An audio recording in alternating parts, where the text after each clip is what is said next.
ये लकड़ियाँ पड़ी हुई हैं पावर प्लांट के अंदर जलाने के लिए, और मैं इनकी बैठा हुआ इनकी हिफाजत के लिए। बाहर माशाल्लाह धूप निकली हुई है, जिस खास मकसद के लिए मैं बैठा हूँ वो आपको मकसद भी बताता हूँ।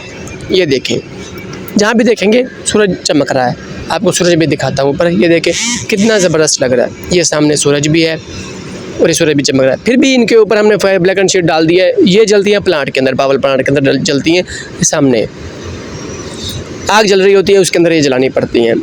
तो ये जब नया नया बंद होकर चलता है तो फिर ये जलाते हैं लकड़ियाँ। फिर भी हम ऑफिसर कह रहे हैं कि यहाँ आप बैठ जाएँ, फायर ब्लैक एंड शीट हमने ऊपर डाली हुई है ताकि ये जो है ना गीली ना हो जाए। ये ऊपर से भी एरिया ओके है, नीचे से भी ओके है। बारिश यहाँ आ नहीं सकती, लेकिन फिर भी क्या करें, ऑफिसरों की मर्जी होती है, हम चलना होता है उनके साथ। सामने सूरज चमक रहा है, बारिश का भी मौसम नहीं है, लेकिन फिर भी उन्होंने कह दिया कि यहाँ आप बैठेंगे। ये देखें सामने सूरज बिल्कुल ओके है, हर तरफ चमक रहा है सूरज, लेकिन फिर भी हमने इनका ख्याल रखना है। सामने धूप अच्छे खासे तरीके से चमक रही है। ऐसे अच्छी वीडियो देखने के लिए मेरे चैनल को सब्सक्राइब करें।